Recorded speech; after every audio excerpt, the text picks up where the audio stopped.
Gravitation पढ़ना है अपने को।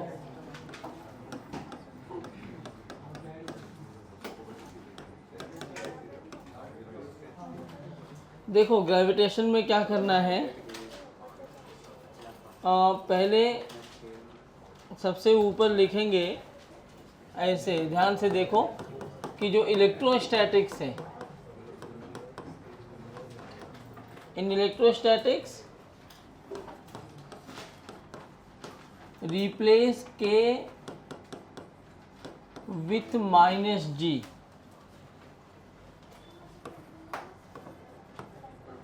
and Q1 Q2 with M1 M2 to get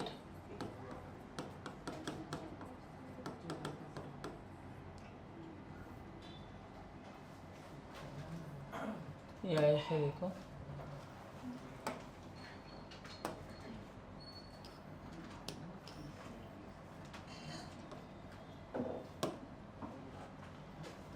electrostatics में K को माइनस जी से और M1 M2 को Q1 Q2 को M1 M2 से रिप्लेस कर दोगे तो क्या मिल जाता है अपने को, ग्रेविटेशन के सारे फार्मूले।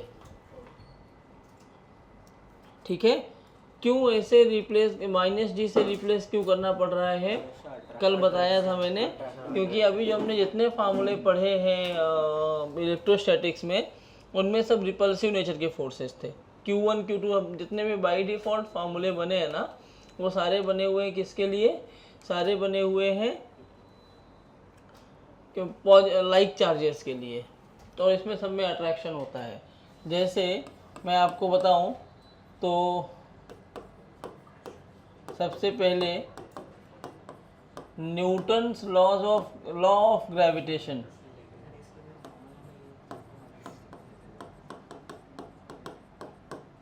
न्यूटन ने ग्रेविटेशन में क्या लॉ दिया, तो बोला यहाँ एक चार्ज M1 रखा है,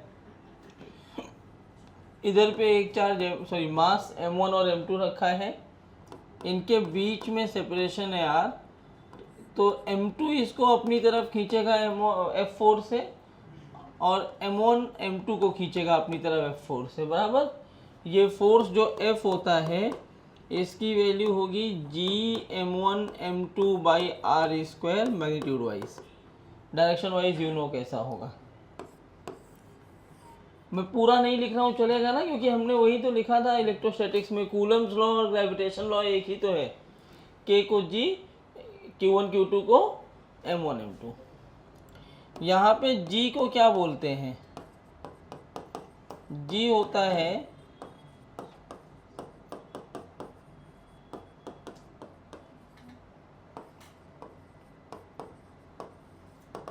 यूनिवर्सल ग्रेविटेशनल कांस्टेंट, और इसकी वैल्यू कितनी होती है 6.67 इंटू 10⁻⁻11 न्यूटन मीटर स्क्वायर पर केजी स्क्वायर। अब इस पर सवाल कैसे आते हैं, सिंपल सवाल आते हैं, फटाफट से कर देना। मैंने ये सब करवाया है इलेक्ट्रोस्टैटिक्स में, तो ऐसा करेंगे फटाफट कि आज और एक और लेक्चर में ग्रेविटेशन का पार्ट 1 हो जाए, जिससे अगले 2 लेक्चर में पार्ट 2 भी ख़त्म हो जाए। M है और ये डिस्टेंस A है, F नेट एट A कितना होगा ये बताना है आपको।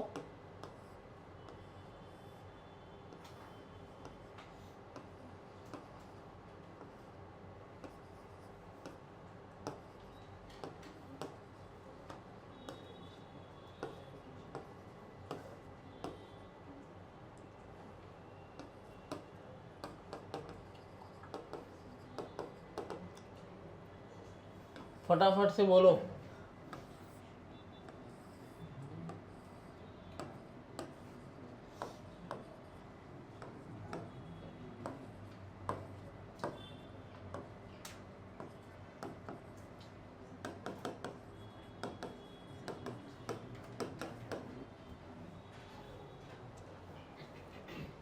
बोलो जल्दी, सॉल्व करो फटाफट नोट करके।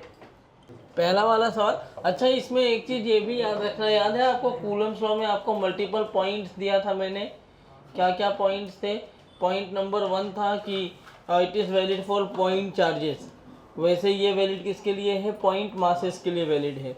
आर जो है वो along the line joining distance हुआ करता था, यहाँ भी R along the line joining distance ही है। दो फोर्स के बीच में, दो चार्ज के इंटरेक्शन के बीच में तीसरे का कोई रोल नहीं था, यहाँ भी दो मासेस के बीच में तीसरे का कोई भी रोल नहीं है। ठीक है, वो चीज़ें आपको याद होनी चाहिए।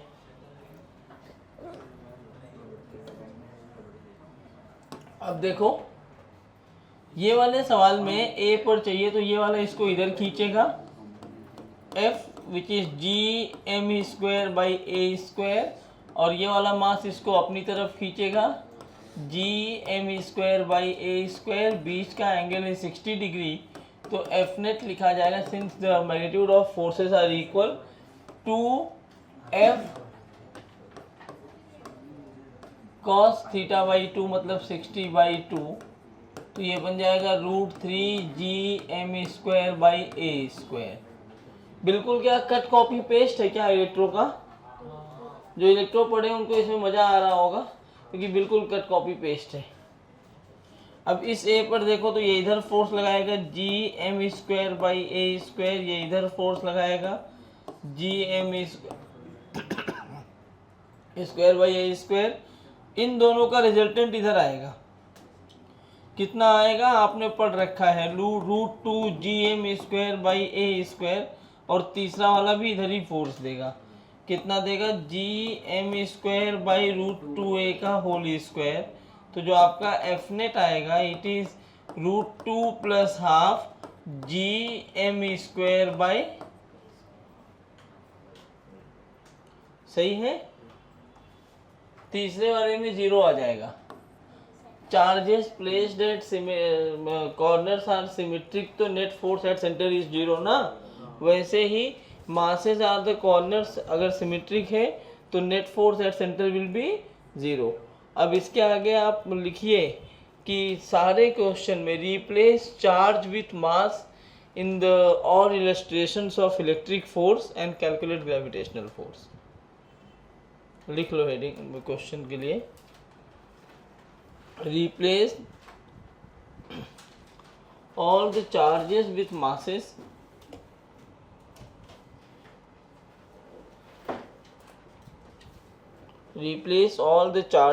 masses the illustration of electrostatics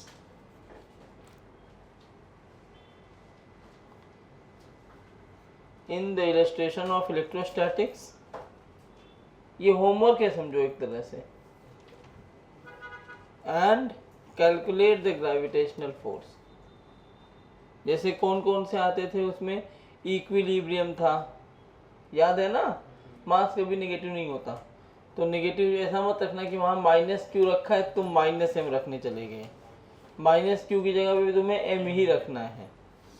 q1 की जगह m1, q2 की जगह m2, -q होगा तो m ही रखना है। ठीक है। जैसे हमने वहाँ पे इक्विलिब्रियम प्रॉब्लम करा था, पेंडुलम प्रॉब्लम किया था, क्लॉक प्रॉब्लम किया था, बहुत सारे क्वेश्चंस किए थे ना। उन सारे क्वेश्चंस में मासेस को, चार्जेस को मासेस से रिप्लेस करो, रिप्लेस करके सारे क्वेश्चन सॉल्व कर सकते हो। सिमेट्रिक विमेट्रिक वाला सब मैम यहाँ नहीं, आगे रही, पीछे पीछे। ग्रेविटेशनल फील्ड क्या होता है? ग्रेविटेशनल फील्ड बताओ। इलेक्ट्रिक फील्ड क्या होता है जानते हो ना? नहीं जानते?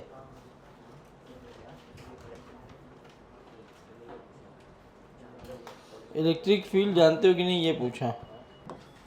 Gravitational field, the field surrounding a point charge, the field surrounding a point charge in which another charge will experience a force is known as electric field. यहाँ क्या हो जाएगा? The mass surrounding a point charge in which another mass experiences a gravitational force. कुछ भी change हो रहा है क्या? खाली चार्ज की जगह क्या लिखना पड़ रहा है आपको? मास। तो द फील्ड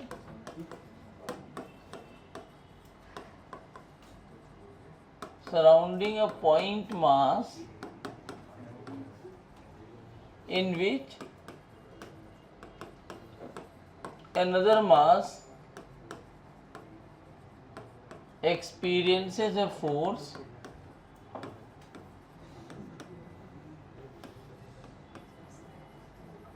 is called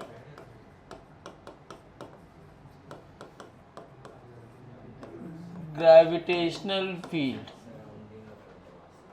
मतलब यहाँ एक मास रख दिया मैंने m, तो इसके चारों तरफ जो ये वाली फील्ड होगी, इसमें कोई दूसरा आएगा तो वो फोर्स एक्सपीरियंस करेगा, और इसी को अपन क्या बोलेंगे, ग्रेविटेशनल फील्ड। ठीक है। अच्छा, दूसरा पॉइंट इसी में क्या आता है ग्रेविटेशनल फील्ड में, इसको बोलते हैं ग्रेविटेशनल फील्ड इंटेंसिटी। वहाँ पे इलेक्ट्रिक फील्ड इंटेंसिटी पढ़ा था ना, यहाँ क्या होता है gravitational field intensity. Gravitational field intensity को आई से दिखाते हैं या ई से दिखाते हैं, इसी को एक्सेलरेशन ड्यू टू ग्रेविटी भी बोला जाता है। क्यों बोलते हैं electric field acceleration due to gravity? क्योंकि याद करो हमने इलेक्ट्रिक फील्ड इंटेंसिटी की डेफिनेशन क्या दी थी, कुछ याद नहीं है, सोने आए हो? इलेक्ट्रिक फील्ड इंटेंसिटी की क्या डेफिनेशन थी? कुछ तो थी, electric force per unit charge. क्या था? Electric force per unit. तो यहाँ क्या होगा, ये ग्रेविटेशनल फोर्स। देखो इसलिए आपको दिक्कत होती है क्योंकि आपने डेफिनेशन नहीं याद किया है। छोटे छोटे डेफिनेशन याद रखो। Electric force per unit charge क्या कहलाता है? Electrostatic field. और electric gravitational force per unit mass क्या कहलाएगा? Gravitational field. मतलब ग्रेविटेशनल फील्ड ई लिखा जाता है F/m। तो यहाँ से जो इलेक्ट्रिक फील्ड निकल के आएगी, इट इज Gm/m/r² m।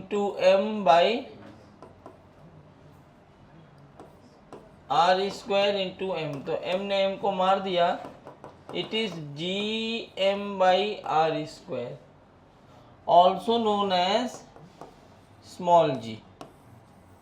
अगर m और r जो है वो किसी प्लेनेट का मास और डिस्टेंस है, तो ये क्या बन जाता है? Small g।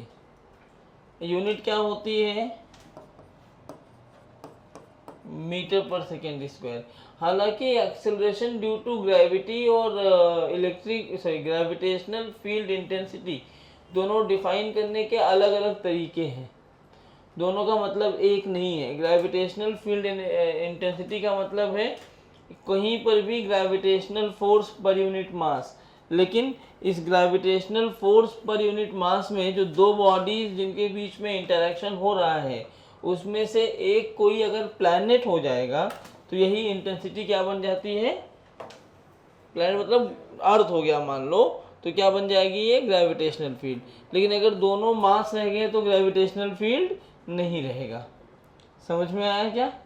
कोई दिक्कत? जी की वैल्यू आप जानते हैं 9.81 होता है स्मॉल जी का, इसलिए लिख नहीं रहा हूँ। यहाँ पर हमने फिर कुछ सवाल किए थे, ये वाले याद है आपको? एक आध सवाल करवा रहा हूँ बस। यहाँ पे m रखा है, यहाँ पे m रखा है, यहाँ पे m है, ए ये पॉइंट है। आपको बताना है electric field gravitational field at A कितना होगा। ये ना लिखो चलेगा अभी। और इसकी यूनिट होगी न्यूटन पर केजी। क्या होगी यूनिट? न्यूटन पर केजी। बताइए जल्दी क्या होगा? √3Gm/a²। एक m का कोई मतलब नहीं होगा क्योंकि फोर्स हमने पहले निकाल लिया था, उसमें मास से डिवाइड कर दो। याद है ना? हर टाइप का एक एक सवाल करवा दे रहा हूं मैं।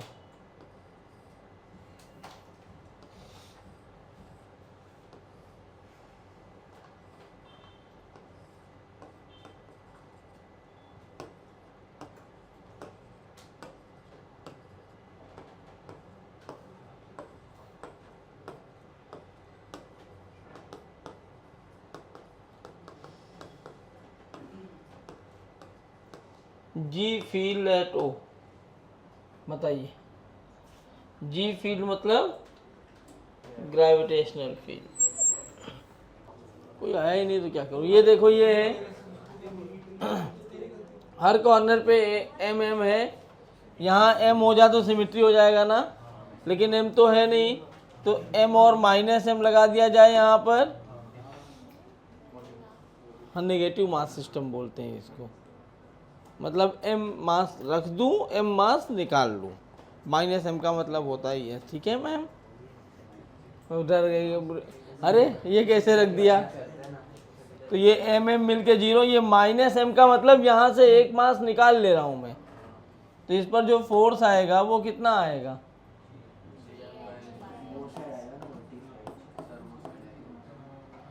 नहीं इसमें रिपल्शन नहीं होता।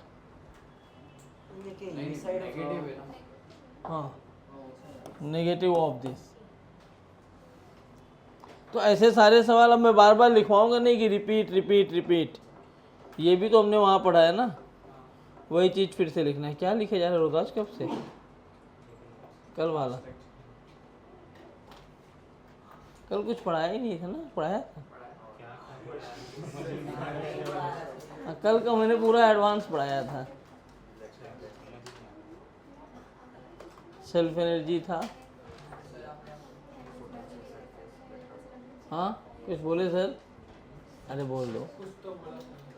ये हो गया gravitational field on the axis of a ring. हाँ डिजाइनर, खाना पीना खा क्या है तुम लोग, खाना खाई, खाने पर बराबर ध्यान देती हो ना। Gravitational field on the axis of a ring. मेरा पैर बहुत दुख रहा है, थका थका नहीं यार, वो बहुत दिन बाद लेक्चर हुआ, क्या हुआ, हील को आराम मिला था, क्या था, वो ठीक हुआ था बीच में, आज बहुत दुख रहा है फिर, हील पेन, क्या बोलते हैं उसको, प्लांटर कोइटोथाइसिस। हाँ बहुत कठिन नाम है यार वो, प्लांटर फिसाइटिस, ये कोई नाम होता है, प्लांटर फीसिया करके कुछ होता है, वो नर्व दबने लगती है जो हील्स आर्च को सपोर्ट करती है। उसका इलाज डॉक्टर कहते हैं बैठे रहो, ज़्यादा खड़े मत रहो, ओवर वेट हो अंडर वेट हो जाओ। अब मेरे जो बताते हैं तुरंत का इलाज थोड़ी है वो सब, तुरंत के लिए बोलो तो पेन किलर खिला देते हैं, कितना पेन किलर खाओगे। हाँ, gravitational field on the axis of a ring.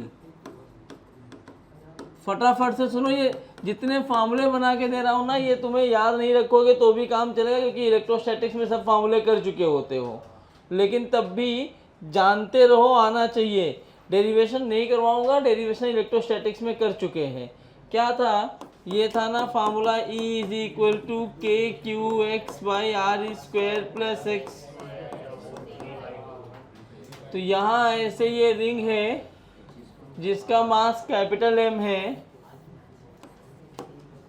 इससे x डिस्टेंस पे यहाँ एक पॉइंट P लिया है r डिस्टेंस पर, और आपको इस पॉइंट पे क्या बताना है, ग्रेविटेशनल फील्ड कितना होगा। तो ग्रेविटेशनल फील्ड में इसी फार्मूले में मैं रिप्लेस कर सकता हूँ k को -g से। y -g क्यों रखा था, तो इलेक्ट्रिक फील्ड इधर था और -g का मतलब इलेक्ट्रिक फील्ड अपोजिट हो जाएगा, r square plus x square to the power 3/2। जो ग्राफ वहाँ था वही ग्राफ यहाँ भी रहेगा। उसके बाद gravitational field on the axis of a disc.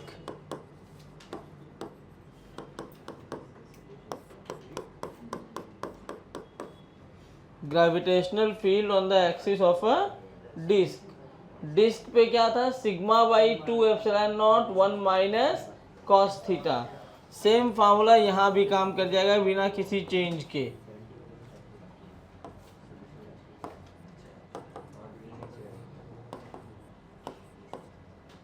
यहाँ लेकिन क्या बनेगा, sigma kg per metre square, वहाँ क्या बना करता था, sigma coulomb per metre square.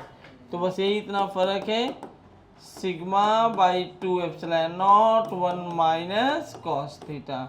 अब यहाँ याद रखो, थीटा अगर बहुत बड़ा हो जाए, मतलब आर की वैल्यू टेंडिंग टूवर्ड्स इन्फिनिटी हो जाए, तो उस केस में ये शीट बन जाता है, और शीट की वजह से जो ग्रेविटेशनल फील्ड आएगा वो कितना, सिग्मा अपॉन 2 एप्सिलॉन। हाँ, वहाँ सिग्मा की वैल्यू क्या लिखते थे, क्यू बाई एरिया, यहाँ क्या लिखोगे, एम बाई एरिया। यार बहुत मतलब कंटाला आ रहा है मुझे सब बताते हुए, किया है ना, ये एकदम सेम सेम रिपीट हो रहा है ना, कुछ भी अलग नहीं है। चलिए next, gravitational field due to rod. एक ये रॉड है जिसका मास है लैम्डा केजी पर मीटर, इससे डी डिस्टेंस पर यहाँ एक पॉइंट पी है जो नीचे एंगल बना रहा है अल्फा, ऊपर एंगल बना रहा है बीटा। याद करो उसमें ई पैरेलल और ई परपेंडिकुलर आया था। ई पैरेलल क्या, ई परपेंडिकुलर क्या आया था, रॉड के परपेंडिकुलर ये वाली लाइन आई थी, के lambda by D sine theta 1 plus sine theta 2। तो यहाँ के की जगह क्या आ जाएगा, minus D lambda by D sine alpha plus sign, अच्छा ई परपेंडिकुलर उसमें इधर आया था, यहाँ माइनस डी हो गया, इसका मतलब इसका ई परपेंडिकुलर अंदर की तरफ, और वहाँ पे ई पैरेलल नीचे आया था, इसमें ई पैरेलल किधर आएगा, ऊपर। क्यों, क्योंकि उसमें इलेक्ट्रिक फील्ड इधर था, इसमें इलेक्ट्रिक फील्ड इधर है, डायरेक्शन बदल गई ना इलेक्ट्रिक फील्ड की। तो कुछ याद करने की ज़रूरत नहीं है बच्चों, अगर आपको चाहिए तो आप याद रख सकते हैं, लेकिन मेरी बात समझिए, आपको वही फार्मूले दोबारा याद करने, खाली याद रखना है रिप्लेस के विथ माइनस जी और Q1 Q2 with M1 M2, that's it. बाकी सारे फार्मूले वही हैं जो वहाँ पड़े हुए थे। क्यों भाई साहब, सही बोल रहा हूँ, कोई समस्या? बस ये रॉड समझ में आया। अच्छा, रिंग के सेंटर पे क्या होगा gravitational field, what will be the gravitational field at the centre of the ring, 0। कैसे, क्योंकि x की वैल्यू यहाँ पे 0 रख दोगे। अब याद करो सवाल किया था, वैसे यहाँ पर भी सवाल बन सकता है कि एक रिंग है अपने पास, ये लिख चुके क्या, ऐसे कि एक रिंग है अपने पास इस तरह का कुछ, और इस रिंग में इधर लैम्डा केजी पर मीटर है, 2 लैम्डा केजी पर मीटर है, लैम्डा केजी पर मीटर है, 2 लैम्डा केजी पर मीटर है, ये डिस्टेंस r है। ग्रेविटेशनल फील्ड कितना होगा एट सेंटर, जल्दी जल्दी, बहुत मार मारूंगा, 0 नहीं होगा, 0 तब होता जब लैम्डा 1 होता। चलो ये इधर, ये इधर, लिख के लिखोगे तब कैंसिल हो गया, बस के क्यू बाई आर स्क्वायर होता था ना, जी क्या होगा फार्मूला, के क्यू बाई आर स्क्वायर था ना, k lambda by r, G lambda by r हो जाएगा, ये भी होगा जी लैम्डा बाई आर। अरे क्यू की जगह एम रखोगे ना, लैम्डा बाई आर हो जाएगा ना, इसमें लैम्डा काट पीट के आ जाएगा, और ये आ जाएगा 2g लैम्डा बाई आर, इधर आएगा पाई आर आएगा भाई। ओ क्या, ये क्या होता है, ये होता है G M by are square ना। अब जरा देखो m की वैल्यू यहाँ कितनी होगी, lambda is equal to m by pi are by 2, मतलब 2m, इतने छोटे से पार्ट में लैम्डा क्या लिखा जाएगा, m by pi are by 2। या m की वैल्यू आएगी लैम्डा पाई r बाई 2। तो जब यहाँ पे रखोगे G M by are square तो ये क्या बनेगा, G lambda pi are by 2 R square, ये कैंसिल हो जाएगा, G lambda pi by 2 R, तो ये भी बनेगा G lambda pi by 2 R. Cancel हो रहा है खैर, लेकिन हमेशा नहीं होगा ना कि कैंसिल हो रहा है तो कुछ भी लिख दो, अपना नाम लिख दो, कैंसिल हो गया तो अपना नाम लिख देते हैं। तो यहाँ होगा 2g lambda pi by 2r, मतलब 2 मर गए, 2g lambda by pi 2r, तो ये भी मर गए। नेट फोर्स कितना हो गया, नेट फील्ड कितना हो गया, 0। ए चुप, कितना हुआ नेट फील्ड, कितना हुआ नेट फील्ड, कितना हुआ, चलिए नेक्स्ट।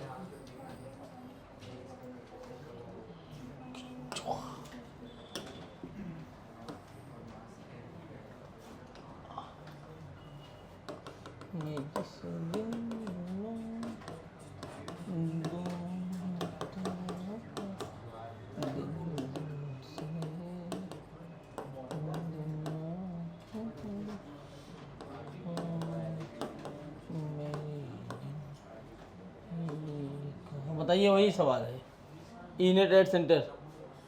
अब तो 0 नहीं हो रहा है, हाँ अब सॉल्व करिए।